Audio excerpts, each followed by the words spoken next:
Halo, selamat pagi pemirsa, apa kabar Anda hari ini? Senang sekali kami dapat menjumpai Anda dalam Berita Papua. Saya Yuni Rumbarar bersama tim redaksi telah menyiapkan sejumlah berita menarik dan aktual untuk Anda. Berikut 3 berita utama kami.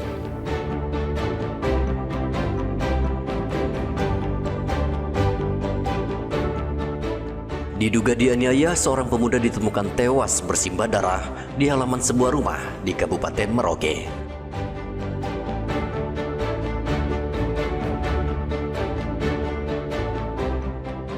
Seorang wanita hilang saat berkebun di Kampung Meukisi, Kabupaten Jayapura.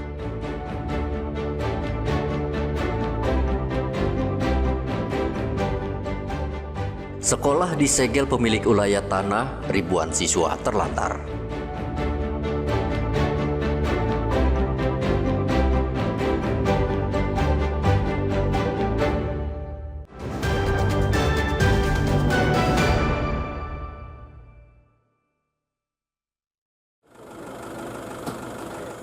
Warga di Jalan Gemaripah, Kudamati, Kabupaten Merauke digegerkan dengan penemuan jasad seorang pemuda.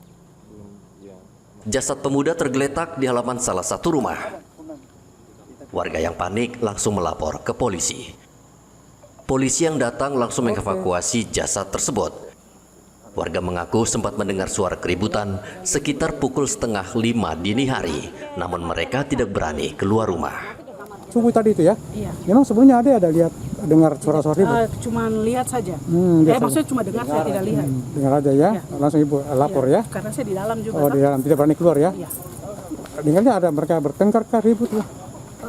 Cuman dengar kayak bunyi. Untuk kejadiannya sendiri pastinya menurut informasi orang yang tinggal di rumah kos ini, mereka mendengar ribut-ribut sekitar jam 4.30-an. Tapi mereka tidak berani keluar. Jam 6 ada masyarakat yang datang melaporkan bahwa terjadi diduga kasus pembunuhan. Kami langsung merespon. Sementara di tubuh korban ada temuannya seperti apa? Mungkin bekas-bekas tusuk apa? Benda tajam? Ada bekas luka, kita lihat seperti diparangi ini. Di parangnya. Oke. Kemudian BB di lapangan Pak Kasat? Untuk sementara tim dari Reskrim Intel lagi mencari Oke, siap. Ini laki-laki? laki-laki. Umur berapa tahun Pak Kasat? Kita belum tahu, Oh. identitasnya kita belum dapat. Siap. Polisi masih menyelidiki penyebab kematian korban dan mencari pelaku. Di lokasi kejadian juga, polisi menemukan 2 buah balok yang berlumuran darah. Diduga balok itu digunakan untuk menganiaya korban. Saat ini, jasad korban masih berada di rumah sakit dan akan dilakukan autopsi sebelum diserahkan ke keluarga. Muhammad Ridwan melaporkan dari Merauke, Papua Selatan.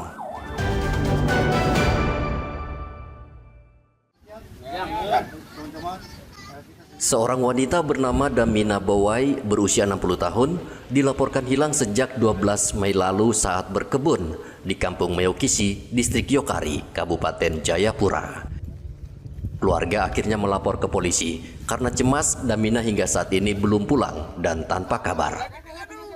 Terakhir Damina izin berangkat ke kebunnya berjarak sekitar 2 km dari kampung.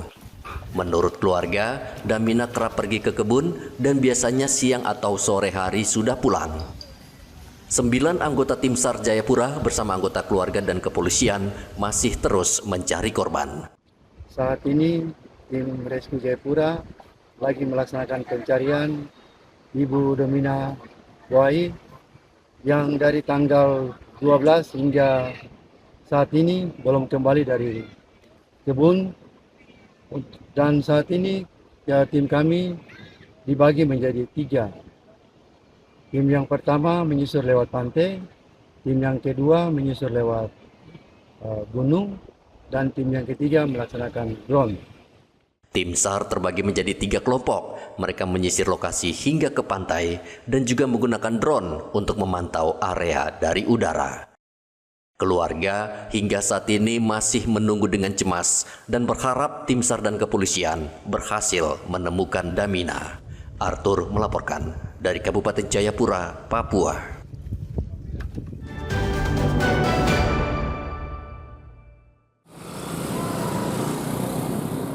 Ribuan siswa di SMA Negeri 3 Merauke terlantar karena sekolahnya disegel oleh pemilik hak ulayat tanah. Penyegelan ini sudah 2 kali dilakukan pemilik hak ulayat tanah karena belum menerima ganti rugi. Siswa yang datang hanya bisa berdiri di pinggir jalan. Kepala Dinas Pendidikan Merauke Ignatius Sugiarto mengatakan pihaknya sudah berkoordinasi dengan pemilik hak ulayat dan akan diselesaikan secara damai. Penjelasan seperti ini Pak Kadis. Bu, wartawan aja kan? Iya. Nanti setelah putus pulih baru. Iya. Setelah Anda artinya begini, ini langkah selanjutnya dari pihak pihak finalnya belum ada. penyampaian saya, yuk nanti kok nggak enak nanti. Memang sama sekali belum pernah terbayarkan Pak Kadis. Saya bisa saya jelaskan tapi nanti pulih. Oh, siap. Ya, kalau sudah dibuka palang baru nanti saya komentar ya. Oke, Ya, sip. nanti biar jelas. Tuntutannya berapa Kadis tuntutannya? Slot-slotnya ada semua ini. Tuntutannya berapa Kadis tuntutannya nih? Yang tuntutannya berapa miliar ini? Kalau tuntutannya nggak ada Pak. Yang jelas kalau kita sekarang itu semua pemerintah dalam arti SMA 3 itu semua sudah lengkap, bukti-bukti surat gitu. lengkap. Jadi kalau dia mau tuntut sekarang lagi itu tuntutan apa lagi mau dituntutkan begitu. Sip. Jadi itu yang kita yang tidak tahu apa isi di dalamnya, apa kemauan itu tidak tahu. Yang jelas ya. Akibat disegelnya sekolah, proses belajar mengajar di SMA Negeri 3 Merauke lumpuh total. Muhammad Ridwan melaporkan dari Merauke, Papua Selatan.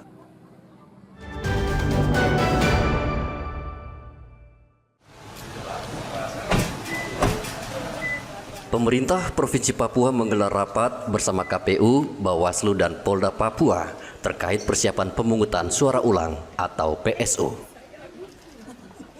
Usai rapat, Pemprov Papua resmi menyerahkan dana PSU ke KPU, Bawaslu, Polda Papua, serta Kodam.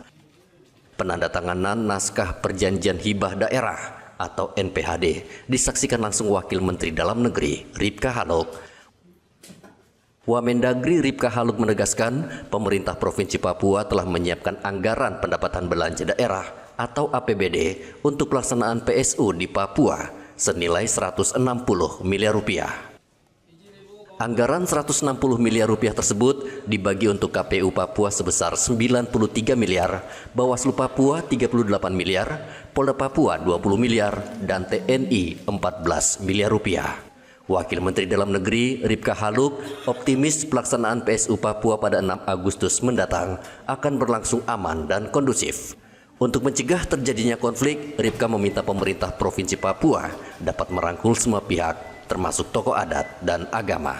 Jadi yang jelas bahwa kami memastikan bahwa untuk pelaksanaan PSU di Provinsi Papua untuk dukungan dana yang bersumber dari sumber dana APBD sudah siap untuk pelaksanaan PSU di Provinsi Papua pada tanggal 6 Agustus tahun 2025. Atensi kami adalah bagaimana kita melakukan pendampingan kepada pemerintah daerah, dalam hal ini gubernur sebagai perpanjangan pemerintah pusat di daerah. Kita memastikan dukungan APBD khusus dalam PSU ini. Sementara itu, penjabat Gubernur Papua Ramses Limbong meminta KPU dan Bawaslu memanfaatkan dana sebaik-baiknya. Salah penganggaran seperti yang ditanyakan tadi sudah clear dibiayai dari APBD provinsi. Totalnya adalah 160 miliar 950 juta 672 ribu untuk KPUD, Bawaslu, TNI maupun Polri. Itu kira-kira untuk pembiayaan. Jadi sudah clear, tadi kita sudah sepakat, sudah ditandatangani, nanti tinggal proses administrasinya untuk penyalurannya. Terus yang kedua, bahwa pelaksanaan PSU itu sendiri sudah dalam proses pelaksanaan sosialisasi sekarang tahapannya. Pemungutan suara ulang diikuti 2 pasangan calon gubernur dan wakil gubernur Papua, yakni nomor urut 1 Ben Hur dan Konstan, dan pasangan nomor urut 2 Matius Fakiri dan Aryoko Rumaropen. Dari kota Jayapura, Papua, Hendra melaporkan.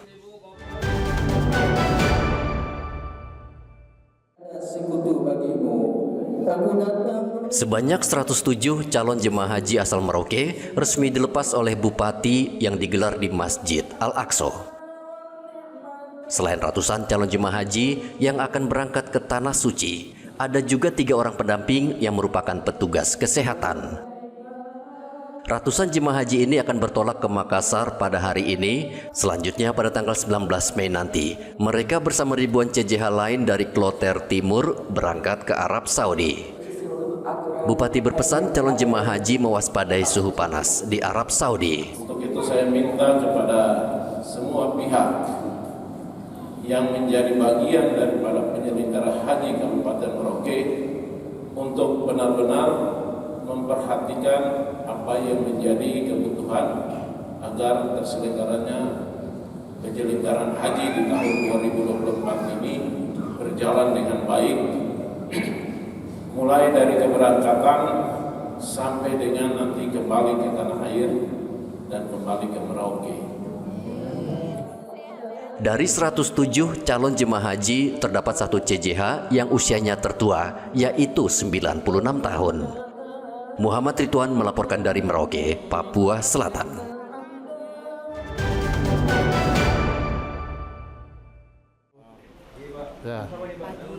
Pemerintah Kota Jayapura melalui Dinas Kependudukan dan Catatan Sipil meluncurkan sistem yang mempermudah kepengurusan administrasi kependudukan di kantor kelurahan di Kota Jayapura, Papua. Pelayanan ini akan mempermudah masyarakat mengurus dokumen kependudukan. Saat mengurus administrasi kependudukan seperti KTP elektronik dan kartu keluarga, warga tidak perlu lagi datang mengantre ke Dinas Kependudukan. Semua masyarakat Kota Jayapura mengurus administrasi, KTP dan lain sebagainya cukup sampai di kelurahan saja, tidak usah sampai di kantor wali kota karena buang biaya. Pemerintah Kota Jayapura terus berkomitmen untuk meningkatkan kualitas pelayanan publik baik dalam hal administrasi kependudukan maupun dalam hal menciptakan lingkungan yang bersih, sehat.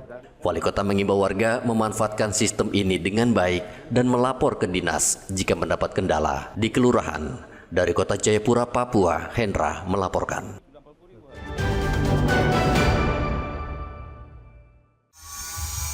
Warga Kampung Pigapu, Kabupaten Mimika, Papua Tengah berterima kasih atas pembangunan rumah oleh TNI. Saat ini program TNI Manunggal Membangun Desa sedang berjalan di Kampung Pigapu. Pembangunan rumah oleh TNI mendapat respon dari masyarakat.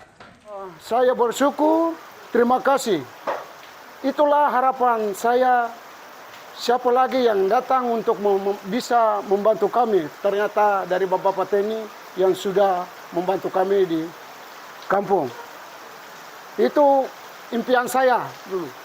Sehingga impian saya semua tercapai. Ratusan tentara dikerahkan membangun di Kampung Pigapu selama 1 bulan. Selain rumah, tempat ibadah di kampung ini juga direhab. Dari Mimika, Papua Tengah, Igobat Momolin melaporkan.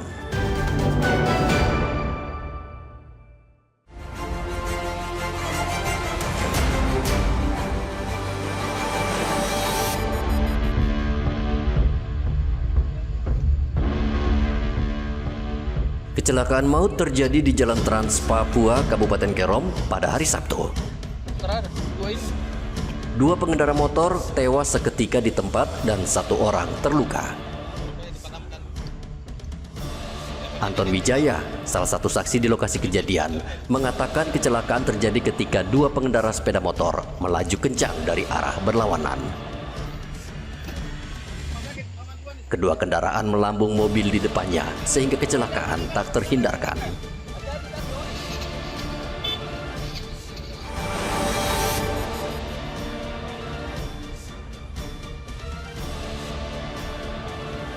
Polres Mimika meringkus 4 pencuri kendaraan bermotor dan 6 orang penadah serta menyita 31 kendaraan hasil curian. Para pencuri sepeda motor ini beraksi di kota Mimika. Mereka mencuri sepeda motor dengan menggunakan kunci duplikat. Jika tidak cocok, pelaku mendorong sepeda motor dengan bantuan rekan-rekannya. Kepada polisi, mereka mengaku beraksi sekitar pukul 2 hingga 5 dini hari ketika korban sedang tertidur lelap. Mereka beraksi sejak tahun lalu dan berhasil menggasak puluhan sepeda motor. Motor hasil curian mereka jual seharga 1 hingga 1,5 juta rupiah ke penadah.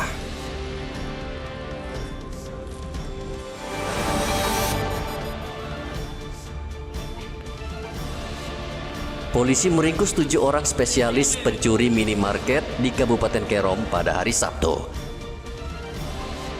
Komplotan ini bekerja sama sesuai dengan tugasnya masing-masing. Dari hasil pemeriksaan polisi, para pelaku mendatangi kios dengan berpura-pura belanja. Salah seorang bertugas mengalihkan perhatian petugas toko dan yang lainnya beraksi mengambil barang. Para pelaku ini beraksi di 2 wilayah, yaitu di Kabupaten Kerom dan Kota Jayapura. Mereka akhirnya tertangkap setelah polisi menerima banyak laporan dari korban.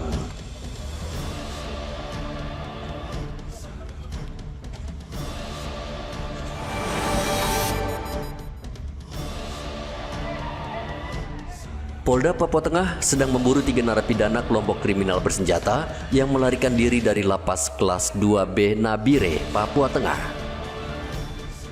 Ketiga narapidana tersebut adalah Irinus Telenggen, Salam Telenggen, dan Yomison Murib.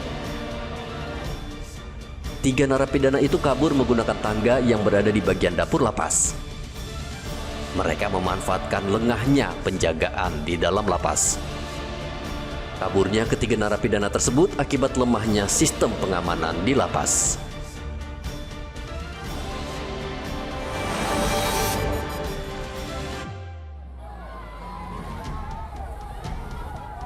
Dua bangunan tempat usaha di Jalan Menara, Lampu 1 Merauke, Papua Selatan, Senin kemarin terbakar. Api dengan cepat membesar sehingga membuat warga sekitar panik dan berusaha memadamkan api. Kedua tempat ini merupakan kios yang menjual galon air mineral dan toko sepatu.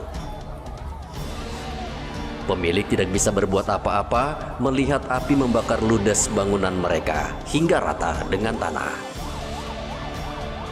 Setengah jam kemudian, 1 mobil pemadam tiba membantu warga memadamkan api agar tidak merembet ke bangunan lain. Kebakaran terjadi saat salah satu pemilik bangunan sedang memasak di dapur. Tiba-tiba kompor yang digunakan meledak dan api menyambar lantai yang terbuat dari papan.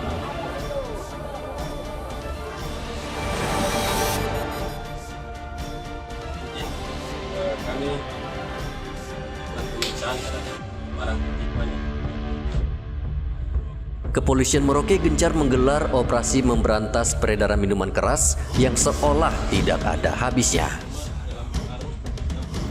Polisi bahkan memburu para penyelundup minuman keras melalui kapal penumpang. Seperti di kapal Pelni Lauser, polisi menemukan puluhan liter minuman keras oplosan yang disembunyikan di dalam loker penitipan barang milik penumpang. Minuman keras tersebut dikemas dalam 2 karton dan sebagian dimasukkan dalam karung dan terbungkus rapi. Seluruh minuman keras lokal tersebut langsung dibawa ke pos pelabuhan Yosudarso untuk dimusnahkan.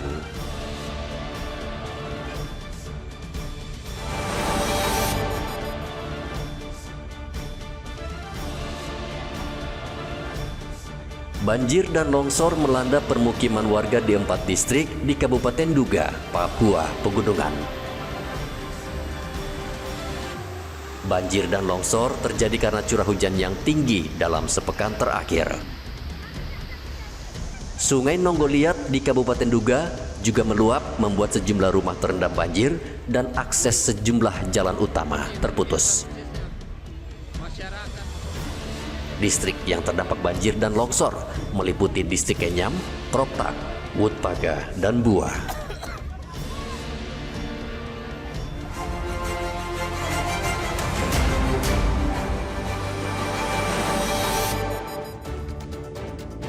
Informasi tadi sekaligus menutup jumpa kita dalam Berita Papua hari ini.